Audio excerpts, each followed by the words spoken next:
Hello and welcome to another edition of the Osceola's Tailgate Pregame Show. My name is Pat Burnham, and we're coming to you from Louisville, Kentucky, where 2-0 Florida State opens up ACC play on Friday night against the 1-1 Louisville Cardinals. All right, I am joined by Osceola editor Bob Ferrante, Osceola football and recruiting analyst Charles Fishbein, and Tampa radio host and FSU grad JP Peterson, who joined us for LSU. So we decided we wanted to keep JP on the show because he seemed like he was good luck. Guys, welcome. Pat, how's Louisville going, Thanks, man? guys. Good to be with you again. Same Yeah, here. appreciate everybody joining me. And I have not hit any bourbon places yet, so we're gonna get into that a little bit later. But we're here at the downtown Louisville Marriott, where we believe the team is staying, based on some of the things I saw coming in. And there's bourbon everywhere around here, and I hope that we're having some celebratory drinks on Friday night when this game is over. But just want to get into it with you guys quickly. Bob, you've been at practice all week. Obviously, an ideal start to Florida State season. I don't know. I know that I had them winning both games. As we've, and I don't know who else had them at 2-0 start, but 2-0. But how did the team look at practice this week? Any injury updates that we need to be aware of that we can talk about going into the season? Obviously, Bless Harris out for the year, but anything else that we need to know on the injury front heading into Friday's game? Yeah, I think the positive news is the offensive line is in about as good a shape as you can expect for, a couple of games in. Jazz Turn teams looked pretty good at right tackle, and Darius Washington's back. We saw him throughout the week. So a lot of positives there for Florida State. I know people are asking a lot of questions, and I think we'll just have to respect Mike Norvell's wishes on some guys that we just can't comment on. So there's always going to be that throughout the year. It's the compromise that we have to give for good access. But yeah, I mean, Pat, you mentioned it. We said Florida State could not start 1-2.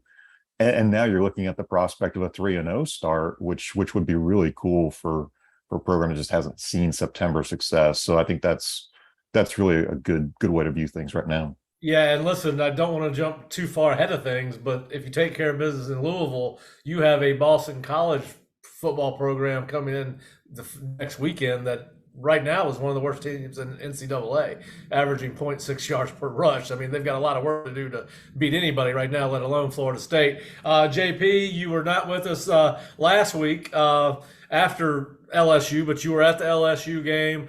Quickly, how did that reset your expectations for the FSU as they enter ACC play? 4-0, baby. That's what we're going 4-0. I think you've kind of covered it right there. Yeah, and I did pick FSU to beat LSU, and I did try to get down to field level and strangle Mike Norvell after the fumble at the goal line, but they would not let me. Security intercepted me, so that was good. There was 25 people behind me, I might add, as well. But we survived that last minute, and we survived New Orleans. By the way, I told all my Buccaneer reporter head for this went to where I've shoot and bring a gun. They'll need both of those in New Orleans these days. So, Yeah. Listen, I was thrilled at the way the Seminoles dominated the line of scrimmage offensively and defensively against LSU. I Well, as well all right. for the rest of the season if they can keep people happy and healthy. Yeah, and of course, health is going to be a big part of this, particularly at a couple of positions. But I do think it was, it's been a great start to the season. I think it solidified the fact that what we thought we saw Bob going in and through two-a-day or fall camp, that the team had gotten better. That was Mike Norvell's best team. Now we'll see how good LSU turns out to be as it goes on down the road. But listen, it was an ideal start. A win is a win against LSU, and listen, go. All you got to do is go this past Monday night and watch the Seahawks and the Broncos play. And there is no safe way to transfer a ball from the quarterback to the running back on the goal line. They tried handing it off twice. I believe it was Seattle and fumbled twice. So anyway, there is no safe way. And listen, they won the ball game. He took a chance. Shaheem Brown saved him, right? So If you want to go back into all that, let's talk about the first half field That's goal the good news. that we didn't get. All No, right. I'm thrilled. I'm thrilled with how they played that game. Yep. It was the best that you could hope for if you're an FSU fan, and I think the fact that Louisville can't stop a bloody nose in the run game is great. I expect FSU to run for 250 and roll over Louisville tomorrow night. Yeah, well, let's talk about the Cards a little bit. They have struggled mightily on offense, 3 touchdowns in 2 games against Syracuse and UCF, and then of course the defense for 6 of the 8 quarters that they have played has just been atrocious, giving up over 200 yards a game rushing. Of course, now let's be honest, Syracuse has a great running back and a very athletic quarterback who can run, and then of course, Florida State, you would think, would be the best team that they've played so far this year. But as we know, the transitive theory does not always work. That one week does not always take you to the next. But Fish, what are your expectations heading into Louisville? And Louisville's got some issues on offense. They don't have I think they have almost 700 total yards in 2 games, 502 of which Malik Cunningham is personally responsible for, either as a runner or a passer. And if you take away sack yardage, Malik Cunningham is the Cardinals' leading rusher. So if you're Florida State, Fish, what is your game plan going into this Louisville game? Yeah, I mean, you want to force Malik to throw the football, but he can do that. He showed it at the end of last year. I'm very careful from game to game. Just because you won one game doesn't mean you're going to win the next. I do think FSU is going to win, but there are certain things. Louisville's a different. Yes, you're getting ahead of the thing. We're not getting to predictions yet. Come All on, right. man. But I think they'll run the ball effectively. That's what I expect them to do. But as like you said, Malik, they got to keep him from having a big game throwing it. If they could shut him down running the football, I think that's their best option. Let him throw the football. Louisville's receivers aren't as explosive as last year. So that's where I'm going with that. I think you have to shut him down, and that's a task. He's a very good player, so they're going to have to slow him down. Yeah, I think he got a lot of positive publicity before the season started, and he can be dynamic at times, but he's a streakier passer, and he's only complete. Listen, this is a pass-friendly, the rules are pass-friendly in football anymore. To be a 58% passer in your 4th year as a starter, it's not quite living up to the hype. Now, I don't think he's surrounded by as much talent as he has been the last couple of years. That's indicated by the fact that he is the leading rusher. Tyon Evans, who is the leading running back, leads net yards, 167 on 32 carries. But then you've only produced about 300 yards of receiving from your top 3 receivers. So they do not have the playmakers surrounding him last year, although they do have a very veteran offensive line, and they have run the ball well. 181 yards in the first 2 games. But, Bob, how long can they totally put this on Malik Cunningham's shoulders? I felt like watching that UCF game on Friday that there was way too much of the offense going through Malik Cunningham. And obviously that's what happens when you have a dual threat quarterback. But there wasn't a Tutu Atwell out there. There wasn't a Javian Hawkins out there. No. It did not look like those kind of explosive Louisville supporting casts that you've seen in the past. I like Marshawn Ford, their tight end, quite a bit. I think he's a guy who can really scare you as kind of a versatile. Honestly, he'd fit in pretty well with what Mike Norvell wants to do here in Tallahassee, right? Yeah. You can use him in just different ways. So that's the guy that kind of scares me when you think of, okay, after Malik Cunningham, what's next? But yeah, I'm with Fish. I think you guys will all probably agree. You got to make Malik Cunningham a passer.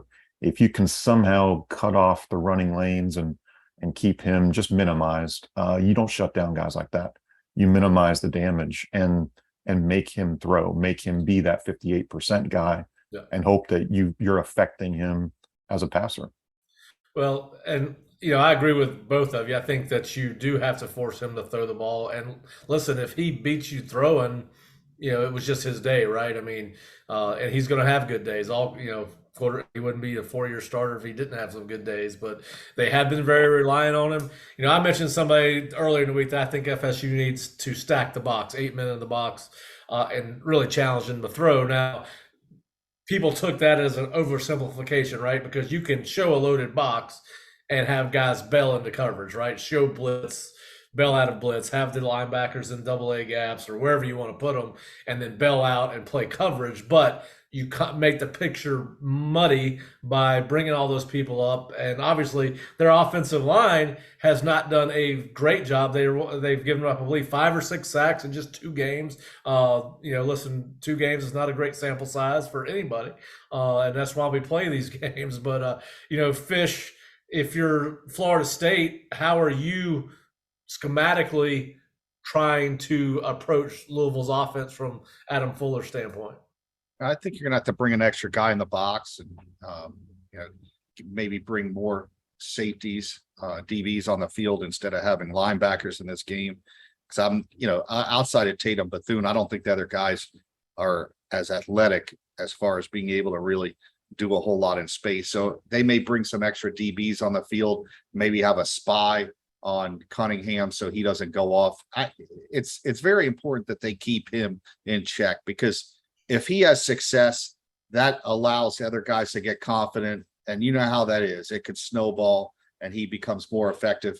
All of a sudden he completes a couple passes, and he's one of those streaky guys and you saw it last year. He could go on and complete 7 or 8 or 9 in a row and get in a groove. So you don't want a guy like him to have success early running the ball, because it will open up the rest of the game. So I think the key is Florida State bring another guy up. I would try to put a spy on him and try to limit his big plays. It's all right if he gets 4 or 5, but you don't want him busting 20-yard runs. Yeah, listen, first of all, I wish you had not used the term snowball when we're wearing icy white uniforms, but we'll talk about that as we get down to the show. Hey, JP, I know you got to run, but I do want to thank you for joining us, and I do want to get your prediction real quick on the game, your score prediction. Listen, this is just for our listeners. This is a tailgate show, so we're going to have people drop in and drop out, just like we were at a tailgate party. This is kind of a looser show than most of our others. But JP, who you got? Who you got on Friday night? Well, I'm going to another tailgate party right over here at Hooters. I'm going to bury my face in a couple chicken wings. So I'm headed to this tailgate party.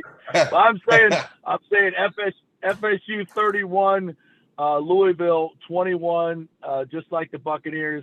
It's a new ground game that we have discovered, and we're going to bludgeon them with 3 really good tailbacks, and hopefully hold Malik to under a couple 100 yards rushing. I think it's a good matchup. So go Noles, and hopefully I'll talk to you guys next week.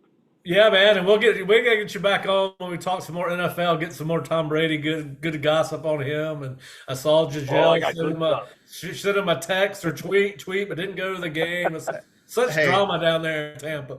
JP, I'd like to thank you and your Bucks for beating my Cowboys. I mean, we're basically gonna play. I'm a Cowboy fan, so that was an ass whooping, bro. I think you got a long season ahead of you. Good luck with that. I've conceded we're never winning with Jerry Jones as the GM anymore until he steps down. I'm stuck to being just bad every year. So. Hey, they got to trade for we'll get back to the Louisville game, but they got to trade for a quarterback, right? Yes. If you watch Cooper Rush the other night. He's good. It would have been nice to have gone out and gotten a backup quarterback and maybe not let La'el Collins walk, a great right tackle, and Randy Gregory. But who am I to be the GM of that team, right? Cooper Rush brings me back to the days of Steve Pelluer and Gary Hogaboom. I'm like, those were terrible teams. Terrible teams. All right. Let's. Hey, JP, good luck with that, guys. We'll see. Thanks for jumping on. We're gonna get back to this matter at hand. But, there you go. Hey, listen, we are trying to have fun with this show, so that's bound to happen from time to time. But going back to you, Fish, no more snowball references. I'm already nervous enough about this whole white helmet thing. He brought up Hooters, and that thing was about to go off the rails. All right? like I try to spend a lot of time around the quarterbacks at Wednesday's practice just so I can get used to the white helmets. Make sure I recognize Florida State when they roll out. Anyway, all right. So we're talking about how to attack FSU from a defensive perspective, Louisville's offense. Let's go to the other side of the field. Louisville has been fairly effective. I think they're in the top 60 in pass defense, maybe 41. I'd have to go back and check that, but they've had success. Now they haven't played. John Rice Plumlee could not throw a ball into the ocean. The UCF quarterback, and then I think the kid at Syracuse is better, but he's still not one of the top half of the quarterbacks he's one of the better runners in the league. That's full of great quarterback runners, guys that can run the ball well. But they have not played. I think Jordan Travis. I think we'll all agree with this. I'm not sure. I think they're going to play the best. Through 3 games, Jordan Travis will be the best quarterback that they face. I think this will probably be the best receiving core that they face, and I have no doubt it's the best running back core that they face.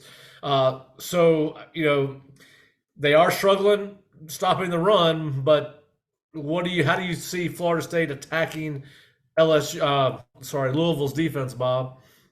I think they're just going to run it and run it just very consistently throughout the game. I think that's what your blueprint has to be to win games against a lot of teams within the ACC. You're going to face some good defensive fronts. LSU was one example, and I know there was an injury and a targeting there. So that kind of changed the shape of what LSU looked like. But your identity at Florida State right now is to run the ball behind a very good run blocking offensive line. When you've got 3 backs like that, you just have to do it. And I think, the cliche is that you run the ball to eat up the clock to protect your defense, especially with a mobile quarterback like a Malik Cunningham. But it's a cliche for a reason. It's what you have to do to win the game. I think that's your best blueprint for Florida State, is to just keep on running. And that's what we're going to see the whole way this year, I think, really. Yep. Fish, what are your thoughts on how Florida State will attack Louisville's defense? I mean, the one thing Louisville has to rely on is, it sounds crazy, is you're going to have to rely on being at home and the fans being crazy and getting Florida State to maybe get some pre-snap penalties and put them in longer yardage situations. So it forces them out of their strength, which is running the football. I think FSU will have success running the ball in this game. They didn't have as much success against LSU as I thought. They had the rushing numbers as far as attempts, but they didn't have the yardage that I thought they would have, which would be over 200 yards if they were going to win. But I think they'll have success in this game just because they've had success under Mike Norvell. I've said it over and over. As long as he's a coach, I'm not worried about them running the football effectively in any of these games. It's how their passing attack will travel to Louisville. And you know how that is. You're on the road. This is going to be Louisville's first game. So that could be more affected in this game because they're in longer yardage situations. So like I said, I think the success will be running the ball, and that's where they're going to win the game if that's how they're going to win it overall, the final score. So, yeah, I want to ask both of you this question. Obviously, this is a 2-game sample size. These stat numbers will change for both teams as we get towards the middle of the season and really identities come to fruition. But they are ranked 116th in rush yards allowed. That being said, they played a tremendous half of football against UCF where they held them to 96 yards, including 45 yards of rushing in the second half to secure that victory. They have 6 quarters that indicate that they're not very good against the run. They have 2 quarters that indicate that they can play well against it. And it was a tight game, so it wasn't like UCF was throwing the ball over the yard to try to catch back up, because it was basically a 1-score game for the majority of the game. How do you, in the way you see this game playing out, what Louisville defense, is Louisville somewhere in the middle of that? Is it not as bad as it was against Syracuse, but maybe not as good as it was in the second half against UCF? What are y'all thoughts on run defense there that you've seen from Louisville? I think it's a small sample size, and the truth is probably somewhere in the middle. I think if you give Louisville credit for anything, it's how they adjusted on the fly as a coaching staff in the second half at halftime and kind of made some adjustments. But maybe it's easier to do that when you're facing John Rice Plumlee, who can't complete at a high rate, and he is much more of a runner at this stage of his career. So I don't know what you make of Louisville. I just see a roadmap to running to win the game. Yeah. No, I mean, I told you guys, if you watch the Syracuse game, it really was a weird game. The quarterback had his worst game of his career. So the numbers were skewed in that game. The defense was put in really bad situations. The offense didn't do much. So I don't take too much. I think the UCF game's a little bit better of a understanding of what they do because, UCF, pretty much everybody thought they were going to score in the 30s or 40s, and they held them to less than 17, I believe, in the game. So their defense is probably not elite, but it's probably not as bad as they were against Syracuse. So just like Bob said, somewhere in between, they're probably a top 50 defense, which at home is good enough. Your defense usually will step up at home, especially on a home game on an off night like you're going to have tomorrow night. Yeah. Yeah, and listen, I think Florida State, as we've seen since Coach Norvell has been here, he's going to try to run the ball. And listen, there's no reason to think that you can't right now, right? And of course, I do think that Florida State will probably be the best. Again, as I've said before, Jordan Travis will be the best quarterback they've seen this year, and I think if the receiving core is healthy going into this game, that it'll be the best receiving core they've played against. So I think Florida State can probably be more multiple, but I do think that obviously, listen, it's demoralizing when you can run against when an opponent runs against you. It's demoralizing to the defense. You have to think that that's the one doubt this defense right now has in its head for Louisville is, all right, well, if Florida State starts running the ball, oh, shit, here we go again. It could be a long day, right? So, yeah, I agree. I think that's just both from a tactical standpoint and really psychological standpoint, Bob and Fish, if you can show early that you can run on them. We know that the run, if they can run on them, that's going to set up play action, right? Which is going to do one of two things. You're either going to have to decide you're going to cover a receiver or you're going to have to spy on Travis. So none of them are easy. But yeah, listen, I agree. I think they're going to try to run on them. And then, listen, Louisville has been awful on third down this season. 9 of 25. They've given up 5 sacks in 2 games, which doesn't seem like a lot, but averaging 2.5 sacks a game. If you do that over the course of the season, that's a tremendous amount of sacks, and you're doing that with a very mobile quarterback, right? So you would think that number would actually be lessened because he can make the plays with his feet and get those guys out of some of those things. So I think that number obviously is probably less than it would be if they did not have Malik Cunningham. I think that number, is probably not made enough a big deal about. But anyway, I agree. I think it's listen. I think they got to force Malik to throw it. I got to get them in long third downs. Do not let them have success on first down. But I do think that they will probably Friday night home game. I believe this is their first home game here at Louisville this season. That will be different. We all know that it's hard to play on the road, but Florida State is a 2.5-point favorite. So we've talked a lot about this game. So just kind of want to get now. We've totally skipped over special teams, which won the last game for Florida State. Yeah, no kicks out of bounds. Let's not give them a short field, Yeah. Well, listen, that will probably. I mean, kicking game. If this is as close as the experts think, which I don't think it is going to be, and I'm probably a little bit overconfident at this point because I've had 2 weeks to think about it, but and I've gone through all these stats and really kind of try to get into it and find out what's going on. And you see 6 quarters of really bad football for one side of the ball, 8 quarters of bad football for the other, and I think Florida State's going to be the best defense they've faced so far this year. I think it's going to be the best offense they faced. So I think it's going to be a touchdown or more game by Florida State. I don't mean 3 or 4 touchdowns. I mean 7 to 10 points. I think I've got last numbers that were running through my head were 33-21. I don't listen. They haven't made. Syracuse is no juggernaut on defense. They got 7 points against those jokers. But So anyway, I think it's going to be a 33-21 type of game. Bob, what do you got? I've got 27-24, just tighter because I think the craziness of a Friday night game, the craziness of Louisville, and it's a team that plays really well at home, it seems like. I'm still kind of jaded by memories of, let's say, 2016 and 2020 when some of those road trips have not gone well for Florida State. But hey, we're talking about positives. We're talking about fun. Florida State football hasn't been super fun since Lamar Jackson had that big day 6 years ago.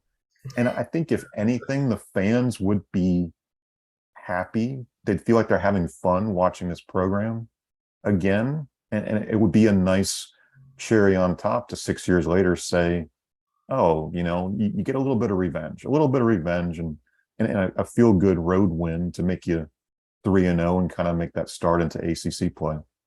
Yeah, and plus, Louisville's won 2 games in a row. I mean, they've only won, I believe, 6 games in the history of the rivalry, but I don't even know if you call that, or maybe we just call it the history of the series, but they've won 2 games in a row. Scott Satterfield is a good X's and O's coach.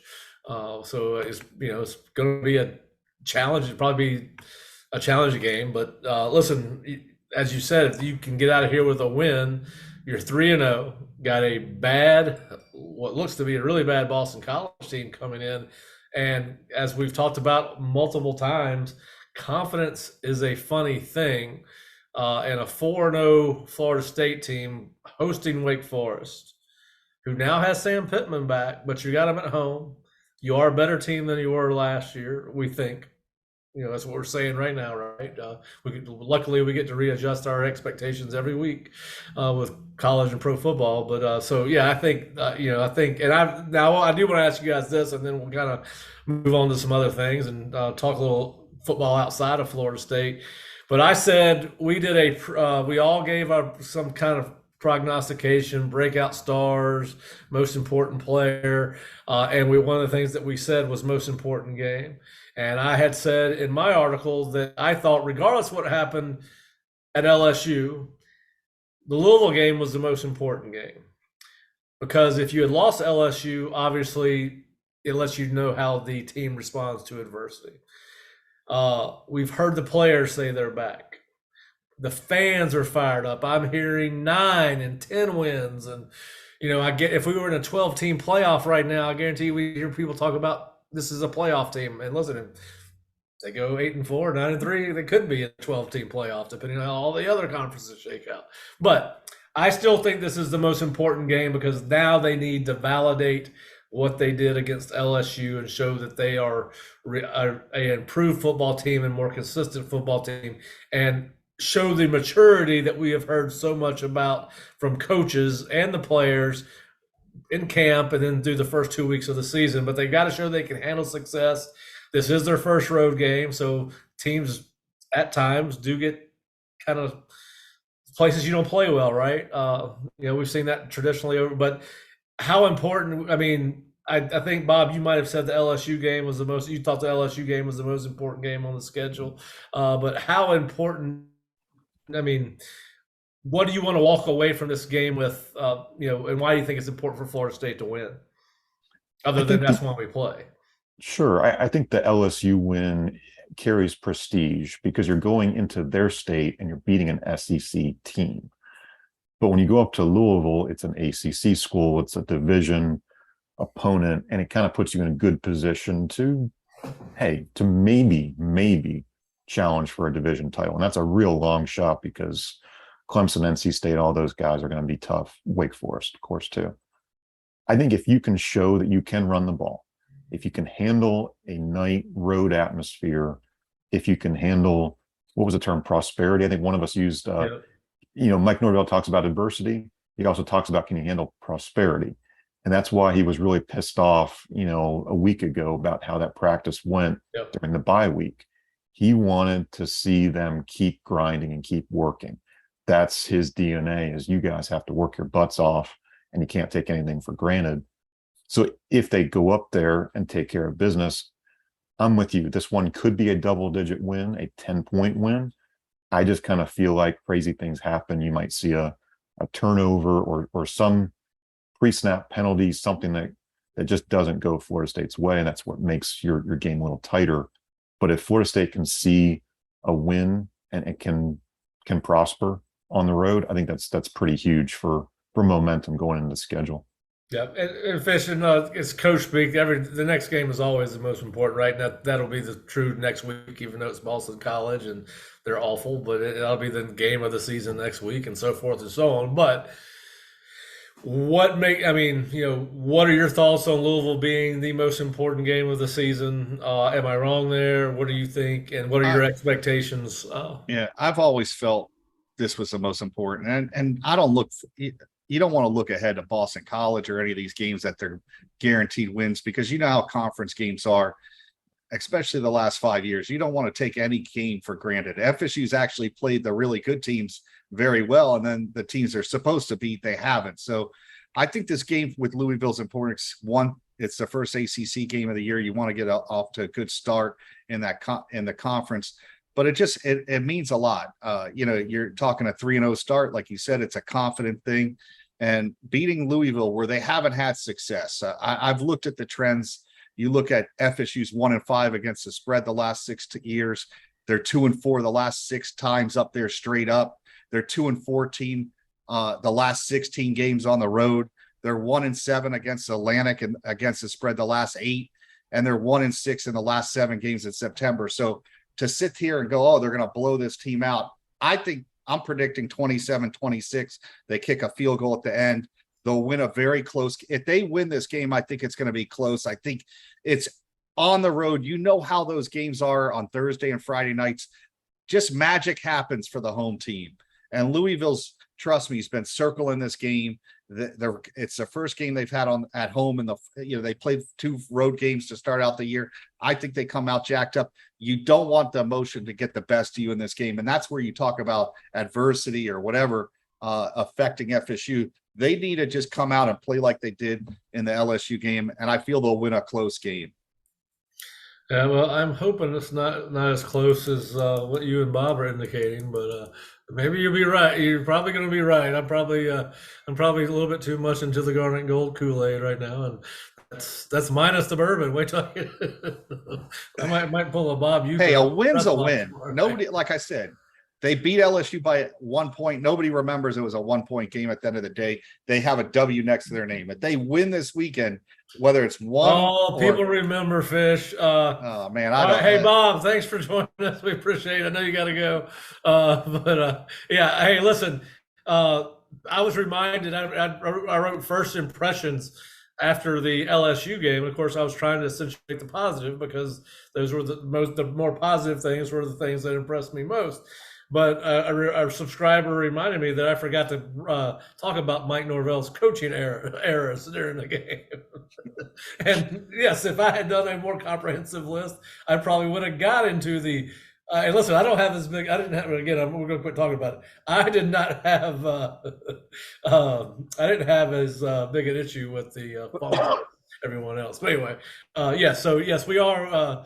We have been told that we're at least with that particular article that we did not tell everything. Although, listen, when you beat LSU on the road, 2 or 3 years removed from a national championship, they still got some horses. They may not be what they were, but you take those wins any way you can get them, and that was not going to be a perfect win. And coaches make mistakes. There are other mistakes that they made that we didn't even notice. Anyway, yeah. But Bob, thanks for joining us. We'll see you tomorrow. Enjoy the bourbon. Enjoy Louisville. See you soon. All right, Bob. Thanks. All right, Fish. You got Florida State winning. I've got Florida State winning.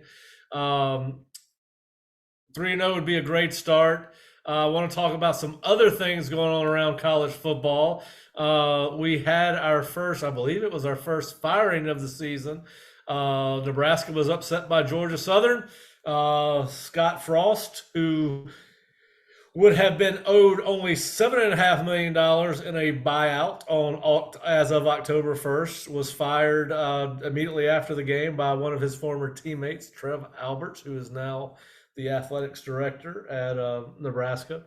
Were you shocked of the timing of the firing? Not that he was fired. No, I mean, once you decide, I think it was Jeremy Foley once said, once you decide you're going to fire a coach, it's better to just get rid of it right away. And I watched the Georgia Southern game. I also watched parts of the Northwestern game. They had the Northwestern game won and they blew it. They had this game won. And you just saw it on the final drive of the game. Like, you did not think when they were driving that they were going to find a way to win. You were like, when's something bad going to happen? And I just think that's happened to that whole program. There's something missing. They don't win those close games. I think Scott Frost is like 5-20 something and 7-point or less games. So you had a feeling they're going to lose, but they lost to a team at home they should have no business losing to. And if you're going to fire a coach, like, I think the boosters, Trev Alberts went to their boosters and said, hey, listen, we still owe this guy this amount of money. I think they finally said, we don't care. Just get rid of him. Well, and I did find he did mention in his press conference on Sunday that he had, and I watched a little bit of that. Luckily for Nebraska, financial resources are not a tremendous challenge, that they are lucky that way. So I think the fact that they had, obviously in the Big Ten, get that financial windfall, which has just gotten that much bigger with their new contract. I think it made it, they could afford to do it, really. But certainly, golly, I don't think anybody saw this when they hired Scott Frost. And you hate to see anybody get fired, but if he got upset by somebody he wasn't supposed to beat, and obviously got beat by Northwestern, they were a 2-touchdown favorite in that game and didn't get it done. So but he won't be the last guy. There's going to be that's just the nature of the business anymore. Did want to talk to you. We jokingly said, and we're kind of bouncing around here. We'll get back to college football in a second, but we've talked about the fumble at LSU on the pitch, but then when you watch a pro game on Monday night where there's 2 fumbles at the goal line, but I can't remember the Seahawks or the Broncos. I can't remember who fumbled, to be quite honest with you. It was the Broncos. Yeah, but they're handing the ball off. But I don't want to talk to you about that. My point is, there's sometimes things happen and bounces don't go your way. But I want to talk about the end of that game where the coach decided to kick a 64-yard field goal on the road, and with a kicker that I think was 1 of 5 or 6 from 60 or more, maybe even 55 or more.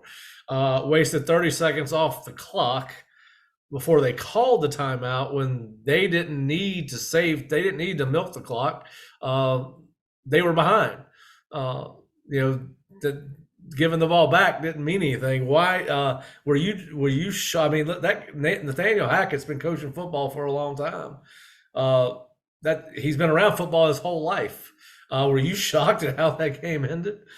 That was the worst coach team I've seen ever in an NFL game. The penalties, the plays at the goal line. Listen, they had 3 shots inside to get score, and they ended up with 3 points on 3 possessions with one of the best quarterbacks in the league. But they had, I think, 30 or 40 seconds and like 2 or 3 timeouts. On 4th and 5, you got to go and try to get closer, to try to kick a 60-something yard field goal on the road. And in that stadium, of all stadiums, I think the odds of him making that kick were probably less than 10%. I just thought it was terrible coaching. He should have try to get closer. They had a 4th and 5 with one of the best quarterbacks in the NFL. You could pick up 5 yards. You just roll them out, get a tight end, somebody. Plus they have the timeouts. It's not like they had 1 second left on the clock and no timeouts. They had time and they had timeouts. So I don't know why they went for it. I just thought it was one of the worst coaching jobs I've ever seen in the NFL. You see it at different levels, but the NFL, that was like Rich Kotite bad. I mean, it was just bad. Yeah, it was bad. All right. I didn't see it live, but I woke up and watched it several times, including the copy of where Peyton Manning and Eli Manning were doing their ESPN2 show. And both of them are screaming for timeouts. And, those are 2 of the smartest football minds that have been in the game the last 20, 25 years. So I was a little bit shocked at it, but it was great water cooler talk, and I had a lot of discussion about it the day after and continue to. But I do want to switch back to college football. Obviously, one of the games of the week last week was Alabama, Texas. I think both you and I had Alabama rolling away from them, and that did not happen. And if ands or buts don't really matter in football, but if Hewers had not gotten hurt, it might have even been a tougher game for Alabama to win. But is that just Texas playing up to its potential for the first time in years, or is that No. indication that Alabama may not be as good as it has been? I think Alabama has some issues on the offensive line, and they don't have the playmakers at receiver they've had. They got good receivers, but Devontae Smith, Jerry Jeudy, those guys are not there. I mean, you could see they just don't stretch the field like they did in years past. Texas is real with that quarterback. I don't know what they're going to be like without. I never really watched Ewers in high school. I saw some highlights, but you've only seen that type of ability out of a few guys. You saw it with Jameis when he played his first game against Pittsburgh. This kid has a lot of talent, and Alabama was in trouble if that kid stayed in that game. I think they would have probably pulled the upset in that game if that kid doesn't get hurt. You could just see he was not afraid of Alabama. That's the biggest thing, is one of the mental hurdles you have to overcome is when you see that Alabama helmet, that they don't intimidate you. He wasn't intimidated by that moment. Those are what the great quarterbacks, they have that ability to make everybody better, and they believe in themselves, and the other players, their ability goes up because they're playing above their talent level. That kid's special. I think Texas, if that kid could come back, they could finally turn the corner. The backup didn't look anywhere near as good. I think they'll struggle with him, but if Ewers plays, they're going to be tough to beat again. I don't know how many teams could beat them with that kid playing quarterback for them. Yeah, I think he's going to be out for a while based on those shoulder injuries are painful. I don't know if I'm sure you've had shoulder injuries in your life, and they're very difficult, non-throwing shoulder or not. But anyway, it was a great game. There were several. We'll slide back over to the other conferences later, but I do want to kind of go back through the ACC in review last week, and really, a couple games stood out to me. North Carolina barely escapes Georgia State. How long can this last? I mean, this was a team that some people that cover the ACC were predicting to be the surprise team of the year. Now they are undefeated. They're 3-0, but it's got to be one of the ugliest 3-0s in college football. Were you surprised that they did not take care of business against Georgia State? I mean, they'd won, but by a touchdown. It was a very tight game. Yeah, I thought that would be a double-digit win. They ended up, barely covering the bet. I don't even think they cover. I think they got a push in that game. They were favored by 7. North Carolina's got a great offense with the quarterback. He's another one, Drake May's special. Defensively, they remind me of some of those FSU defenses that you had a few years ago where the offense was really good, but the defense wasn't. They're going to struggle to stop anybody with that defense. I mean, they have breakdowns that are unexplainable in the secondary, all over their defense. They had I think they had a 14-point lead at one point of the game last week, and I think Georgia State came back and took the lead even after they were up by 14. So North Carolina is going to struggle all year defensively. They're going to have to outscore people in the conference. The problem is, as well as I do, they're going to have that one game where the offense doesn't show up, and the defense, they got to pray that the defense shows up, or they're going to get beat a couple times because of it. Yeah. Listen, I was shocked. I really thought after the 2 close calls, and of course now what we know is that Appy State's pretty good. We'll get into that a little bit later. That's one of the teams that UNC had faced the week previous. Now, one of the other games of the week was Tennessee Pitt. Again, quarterback injuries played a large role in that game, as did Alabama and Texas, with Pitt losing its starting quarterback, Caden Slovis, in the first half, and going with their backup, Patty, who I believe got a little dinged up himself. But Tennessee pulls it out 24-17.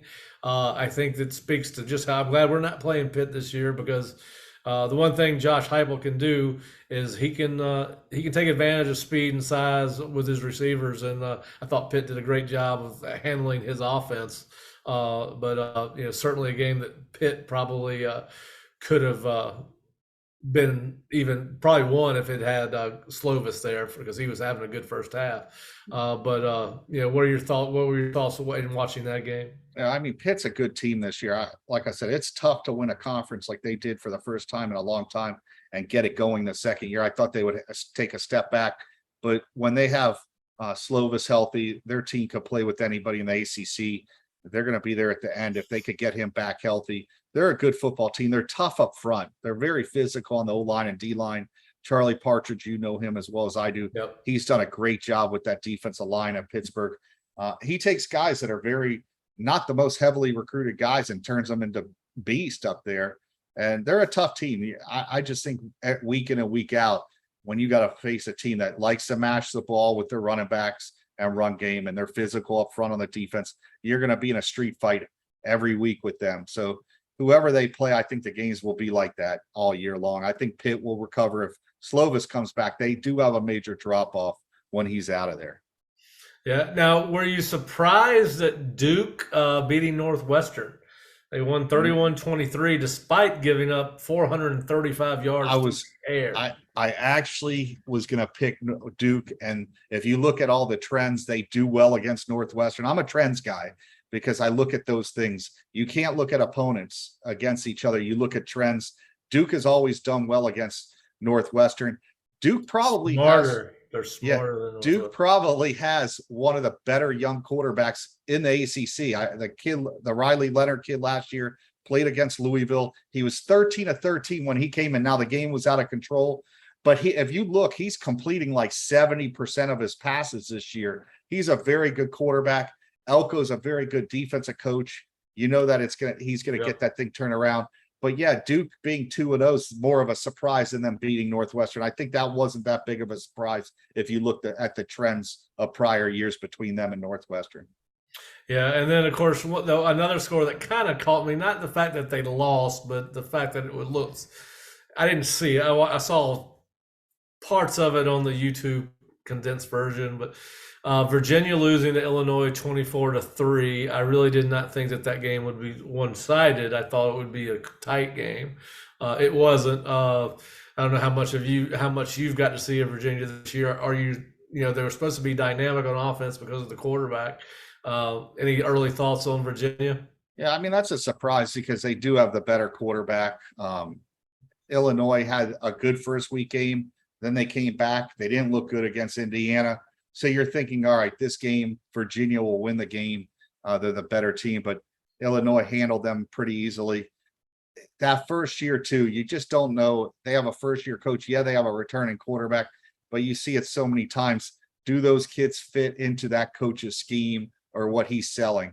I think their coach is a very good coach at Virginia. I think he'll have success, but they showed some ugliness last week in that game, and they lost to a team that probably wasn't better than them. But you know what? Bielema's been there. He's in his second year. So that team is kind of more built to win this year probably than Virginia. Well, and then, of course, Wake got Sam Hartman back. Started off really slow against Vandy. It was tight in the first quarter and a half anyway. Then they kind of pulled away, winning 45-25. Sam Hartman, 300 yards passing in his return. Looked like he had to knock some rust off. And, of course, A.T. Perry had a huge game wide receiver, 142 yards. It's good to see Sam back. You don't want to see anybody miss any time, especially a player as good as him, and makes the league better having him in the lineup. But certainly, maybe you wish he was a couple weeks away, which he's not. He will play against Florida State unless something happens this weekend. But how much of a difference do you think he made in their offense compared to what they did the week before? I mean, I think you could argue he's the best quarterback in the ACC. Now, is he the best pro prospect? That's up to debate. But as far as just best quarterback, getting the team in the right sets, the right plays, he doesn't make a whole lot of mental mistakes. He's very good. I mean, he's only going to make that team better. I think they're going to be very tough to beat the rest of the year because he's back. I know defensively they'll struggle, but Sam can put up some big numbers and they can win shootouts. They proved it last year that they could win in shootouts. So I don't think anything's going to be different with him being back. Yeah, and then the only ACC versus ACC game was Boston College, Virginia Tech last week. And listen, I don't think he'll opt out, but Lord have mercy, the quarterback from Boston College, he got no help from anybody. Every time I watched a play and he was back to pass, he was on the ground at the end of the play. I mean, and he showed his frustration with his teammates and his players. I don't think any one of us had Boston College competing anywhere near the top half of the ACC, but I certainly thought with the quarterback and the job that Jeff Hafley had done last year, I certainly did not think they would be the bottom feeder of the ACC, and it's starting to look that way. And they're coming to Tallahassee next week. Are you sort of a little bit surprised at how far and how quickly Boston College has slipped? Yeah, I think Hafley's one of the better young coaches in college football. So yeah, it's a surprise. They had a good year last year. He's done a good job with that team, but they don't have a running game, which is shocking. I mean, as far back as I can remember, from AJ Dillon to all the running backs they've always had good running backs at Boston College. They're struggling to run the ball, and when you have a play action quarterback, a guy that likes to do play action, and you can't fake the handoff, it affects the whole team, and that's what's affected them. They can't run the ball. I think last week they had like 28 carries for like 17 yards, something abysmal. They barely average. They didn't even average a yard per carry.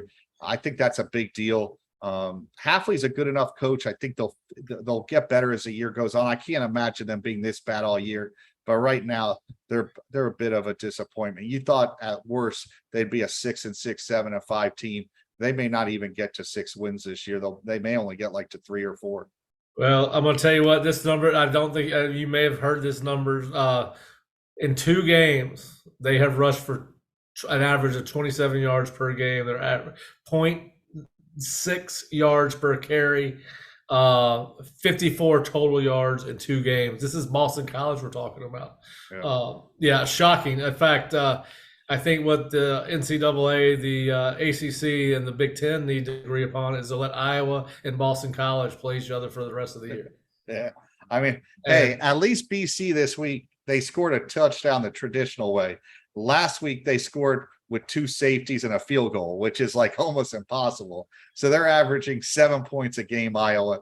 But this week, they got the traditional 7-point play. So. Yeah, that's great. They're making progress. They're making progress. Did you happen to see somebody tricked Bob Stoops into doing a video where he's wishing a guy named Brian well? It was clearly, I don't think it was sent to Brian Ferrante, is my understanding, but Bob Stoops did not know that's who he was talking about. He was talking about how your father cares about you, this, that, and the other, and wishing you best of luck, Brian. Everything's going to be okay. And Brian Ferrante is the offensive coordinator at Iowa, in case you don't know. Yeah, I know. I mean, I guess you do. I'm talking about our listeners. But anyway, they had Bob sent him like a good, best wishes type video, like all these famous people are doing, where they do these little happy birthday type stuff, get better, they charge for this. And so anyway, somebody got Bob Stoops to do it. And we're going to get back to ACC games this week, but I was thinking about this. Every time a damn job comes open in college football, one of the first names that you hear is Matt Campbell. Like he's going to Nebraska. I mean, that's been said. He's going to, in fact, I read Dabo going to Nebraska in an article the other day. Now, I don't think that's true, but all right, so here's my question. You're Iowa. Kurt Ferentz has been there for 50 years now. Listen, they may turn it around. Listen, I feel awful. They were my Big Ten left pick, whatever. I took Nebraska. They fired their coach. It's a side that doesn't matter of that conference. Let me ask you this. Matt Campbell's name comes up every year. And I was thinking about this the other night. Maybe Ferentz, maybe they go 3-9. He's been there forever. They ask him to make changes. His son's on staff. They're not willing to make. I don't think they would fire him. I think maybe they'd offer him a chance to resign. But let's say that he decides to retire. Any chance that Matt Campbell ends up in Iowa City at Iowa? No. Okay. I don't think. I did. Now, if there was one job that Bob Stoops would take and come out of retirement, it'd probably be the Iowa job. Oh God, here you go. But no, I don't think he will do it. Listen, it wouldn't surprise me if Mark, the Stoops family is tied to Iowa. Yeah. Yep. So it wouldn't shock me if like Mark Stoops took that job if offered. It is a job. I think you know that there are ties from that family to Iowa, and there's history there. It's a very good job if you're a coach. I mean, you're basically never going to get fired. You're going to make. I mean, Ferrante is making $7 million a year to go. Basically 7-5, 8-4 every year, and once every 5 years get to 10 or 11 wins and go to a New Year's Day bowl. It's probably one of the better jobs in college football from a stability standpoint. To you're going to get good enough players to win there, but you got to wonder, like, where does Iowa fit in that mix once UCLA and USC are now in that conference? They're not going up, they're going down. So those jobs become that much harder to win every year. And Iowa, like I said with my buddy, Iowa and the Big Ten Network should put them in black and white. They do not deserve to be in color. Well, they ought to probably, at this point, they probably ought to just go ahead and wear leather helmets. They should wear they are the hardest team to watch week in and week out. I mean, Iowa fans, God bless them, but they are hard to watch. And it's been like this for a few years. Like they're hard to watch. I mean, it's definitely not modern football by today's standards. There's no doubt about that. But listen, to your point, I was having this conversation with somebody the other night. Outside of a place that he just does not fit, like a USC, or maybe you said maybe he does. But first of all, I think Mark Stoops to the ceiling, and listen, every program's going to tell you they have a chance to win a national championship. We've heard Clark Lee say he's going to turn Vandy into the next superpower in college football. Great. But listen, I think Mark Stoops, based on where he's at, has done as good a job as anybody in college football, including Nick Saban. No doubt. I think that you're crazy if you have a job come open this year and you think that you can compete with Kentucky for Mark Stoops not to go after him. And I think he's probably done as good a job as anybody in college football, given the ceiling of the program and what he's done. I think he just passed Bear Bryant as the all-time winningest coach at Kentucky. I mean, how many people besides Nick Saban and Mark Stoops can say they passed Bear Bryant doing something? Not many. Mark Stoops has done at Kentucky. Honestly, I think it's one of the best coaching jobs anybody's done in the last 10 years in college football. Pat Fitzgerald's one of those guys. Listen, Kentucky's not an easy school to win at unless you're playing basketball. They still are. They're not at the same level as some of the other teams, the Georgias, the Tennessees. It's a tough school to win at, and he's done a phenomenal job. This is the year, though, if you have a job opening, Nebraska has one, Iowa may have one. This is the year that you're going to have a pick and choose of the coaches you want. USC's not open this year. Florida's not open. Texas isn't open. None of these big time programs, the elite level programs, are going to have an opening. So you're going to be able to get a pretty good group of coaches. I mean, I think Lance Leipold, what he's doing at Kansas, if he continues to win, you look at Matt Campbell, you look at Mark Stoops, you're going to have a good group of coaches to pull from if you're in Iowa or Nebraska. You're not going to be going head to head with these other elite programs. So if there is a year to be looking for a head coach, I think this may be one of those years. Yeah. Well, all right. We'll talk about this each and every week because you and I both know a lot of coaches. It's a crazy season or whatever they call it, silly season for coaches. Has already started, obviously, with the firing of Scott Frost, and he will probably not be the last one. We do want to kind of quickly go through some of the marquee games in ACC this week, and obviously we've both picked Florida State to beat Louisville, which we usually save for the end of the show, so we may have lost half our audience already, but that's okay. You and I enjoy talking football, whether it's recorded or just on the phone. All right, Purdue at Syracuse. Syracuse has been one of the surprise teams, I think, early on. Purdue's been a solid program. Obviously, almost beat Penn State in or did they beat Penn State in that opener? Anyway, at Purdue at Syracuse, big Power 5 versus Power 5. Syracuse is a little bit of a favorite at home. 1.5. Who do you have winning that game? Man, this is gonna be a tough game, but I'll go with Syracuse just because it's at home. They've got the running back that's good. I didn't think Syracuse would be that good this year, but you know what? They've proven me wrong so far early in the process. So I'll take Syracuse like 27-17 or something like that. All right. Well, the ACC killers in Virginia, Old Dominion, go to Charlottesville to take on UVA. Obviously, have beaten Virginia Tech twice at home over the course of the last 2 or 3 years. Can ODU, as a 8.5-point underdog, go into Scott Stadium and hang with the Cavs or beat the Cavs? No, not this week. I think Virginia will find a way to win. They're at home. I mean, I wouldn't even touch this game either way because I don't think either team's that good. But I think Virginia being at home, they already seen that Old Dominion. It's hard to upset teams when other teams know that you could upset them. I'm sure Virginia's coach will have that team ready to play this week. I like Virginia to win at home.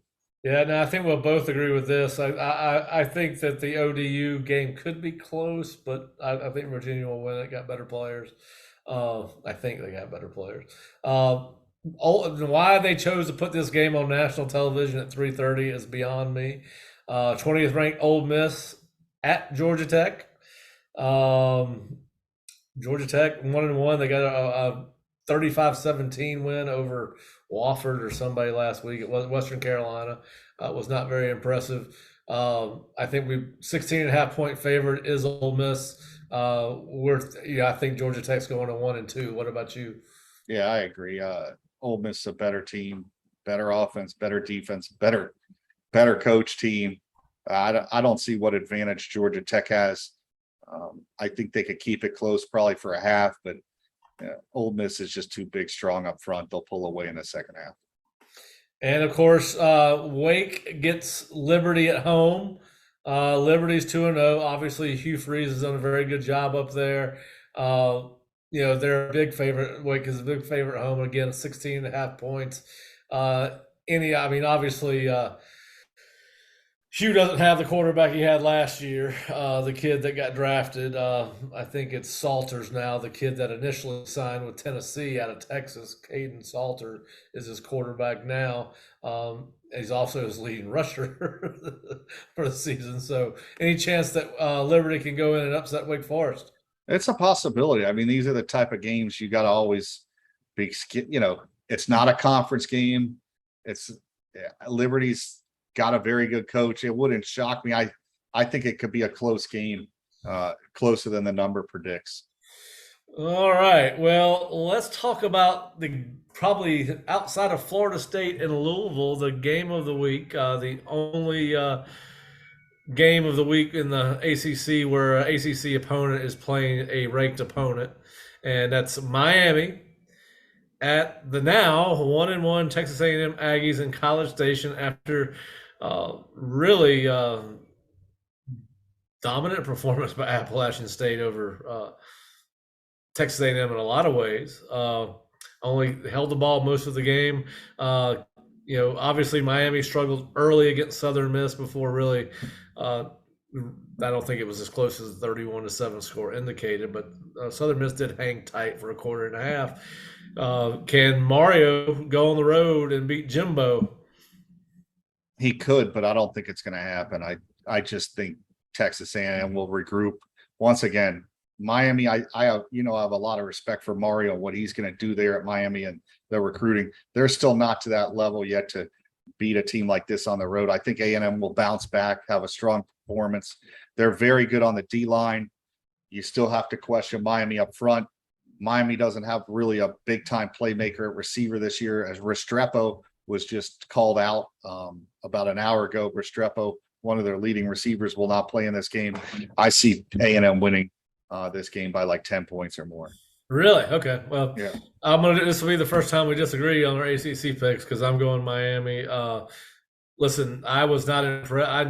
I know Jimbo knows quarterbacks. I get all that, and I'm not picking Miami to pick against Jimbo. It is sometimes fun to watch him lose. I'm not going to lie about that. But I'm picking it because of the quarterbacks. I was not very impressed with Haynes King. against Appy State. And Tyler Van Dyke is so much better than he is. And I know that Miami's got some issues on its offensive line that Texas A&M does not. So if Texas A&M if they can run the ball against Miami, I think they've got a shot. But I think other than that, I'm going to go with Tyler Van Dyke over Haynes King in that game. So we'll see. I don't know what the line is on that game. I'm going to check right now. It's I do know what it is. It's 6.5, or it was 6. It's down to 6 now. But I was surprised that A&M was that big a favorite. I would have had more of a pick 'em, and sometimes Vegas knows what they're talking about. Sometimes they don't. We'll see what happens there. But certainly a big game for both programs, and really, Jimbo could be he could be in some hot water starting 1 and 2 with the expectations. Texas A&M now, hot water is relative, right? I'm talking about his seat could get as hot as it is going to get at this point in his tenure. I'm not saying they're going to make a change or anything like that, but a loss would be it would impact, I think, the Texas A&M program, because they're getting ready to go into a very difficult part of their schedule with Alabama right around the corner, and I believe Arkansas right around the corner. So maybe Arkansas, then Alabama. So anyway, that's going to be a fun game to watch, and it's a 9:00 kick Eastern time, so everybody will have to take a little extra caffeine. Other than that, the other game of the week in the AC, well, actually got two. You got, I believe, no, it's not. It can't be. It's Akron at Tennessee. Excuse me. I was saying Arkansas. I read it wrong. Penn State at Auburn. Auburn was looked all right against San Jose State at home. Penn State has not looked great this year either. Wouldn't surprise me whatever happens this game. I'm going to go with Auburn. They're at home. Brian Harsin's a good coach. So is James Franklin, but I'm going to go with Auburn at home. Who you got? Yeah, I'm gonna go the other side, Penn State. I'm not a fan of the Auburn quarterback Finley. I'm not impressed at all with this Auburn team, and I know it's at Auburn, but I see Penn State winning and probably winning pretty handily by around a touchdown to 10 points in that game as well. Yeah, there's really not a whole lot of games of note in the Big Ten. Probably the biggest one would be Michigan State at Washington. Michigan State's been dominant on defense. Any chance Sparta gets upset as an 11th ranked team on the road on the West Coast? Well, it's Washington's a tough place to play. They have the quarterback that was from Tampa on their team. I watched them 2 weeks ago. I think the coach at that program is going to be highly sought after in another year or two. He has that offense rolling. That game could be a lot more interesting than Michigan thinks or wants it to be. And it's a very tough place to play when you go to Washington. I've seen many good teams fall in that stadium, and it wouldn't be surprising if that game's closer or if Washington even gets upset. Yeah, I think a game that'll be interesting. I don't know how it's going to turn out. I really don't have a definitive opinion on it, other than I think it could be more entertaining than most people think, particularly given the dynamics surrounding it. Texas and University of Texas San Antonio, Texas San Antonio has been a really good program in the last 2 years. I think they played Houston and might have beat Houston in a tight game, or that could have been Houston, Texas Tech. But long story short, they are 12.5-point underdog on the road. Is there any chance that the Roadrunners can knock off what would be an emotionally spent and bruised and battered Texas team, especially at quarterback? How many times have you seen Texas lose these type of games? It's and they have the backup quarterback. It would not surprise me at all if UTSA pulled the upset. Texas, if they had Ewers, I'd feel a lot more confident. They have one of the best coaches in college football that really nobody knows about, UTSA, I believe. And the job he's done there is phenomenal. I remember them 3-4 years ago. I watched one of their games. They were one of the worst teams in college football. He's turned them into a winning program. The number is way too high. I think UTSA will cover. And it's going to be a lot closer. They could even pull the upset. Yeah. Quick question on the polls. I think they could pull the upset, particularly with what you said, where Texas is at quarterback and coming off. Listen, I remember Coach Bowden saying years and years ago, when my father coached for him, that it's hard for kids to get up each and every week, and that it was there's no way Texas will be as. They might be as fired up, but they can't be more fired up than they were for that game last week. And No way. to lose it the way that they did, sometimes that's hard to recover from, and they may bounce back and be fine. But I think that you're right. That could be a very interesting game. I got a couple of issues with the top 25 poll. I'll start at the back end. Well, not really a bunch. I've got one. How the hell is Oregon still ranked in the top 25? Yeah, that's pretty surprising. Yeah. Very surprising. In fact, there's several teams I would have put in front of them, including Marshall and Appy State, and quite possibly, to be honest with you, Florida State, and certainly Mississippi State. I mean, there's 4 or 5 programs right now, but and that is the coaches poll, I believe. That was the AP. Yeah, so they're 24 in the coaches poll. They're 25 in the AP. Yep. They're not a good football team. I don't think they're a top 25 team in my opinion. Yeah. And that was, I was shocked that they were still in the poll. And of course, that's really the only one that surprised me. I was kind of surprised Florida didn't fall back out at 1-1, especially with some of, I think Appy State's 1-1 record is more impressive than Florida's, to be quite honest with you. Yeah, well, they played 2 tough games in a row. So playing North Carolina on the road and then playing Texas A&M on the road. I mean, that's 2 tough games in a row that they had to win and play. And you talk about emotion. They had to get up 2 weeks in a row. That's impressive for Appalachian State. Should probably be ranked in the top 25. Yeah, considering this. I was a little bit. Of course, now Florida State in the coaches poll finished 26th. They're about 80 something votes behind Pitt for that last spot. So let me ask you this: does a 3-0 Florida State team end up in the top 25 next week? Yes. Okay. All right. Well, Fish, we've probably covered a lot more ground than we usually do, but we enjoy talking football, and we hope that our Osceola Tailgate listeners have enjoyed it too. We look forward to talking to you guys next week as Florida State will be getting ready to take on Boston College.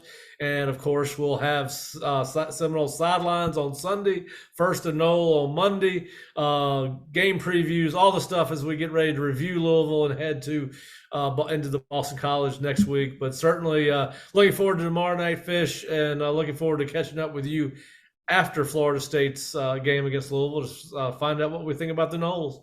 For sure, no doubt. All right, Fish, I appreciate it, man. All right, talk to you later. All right, have a good one.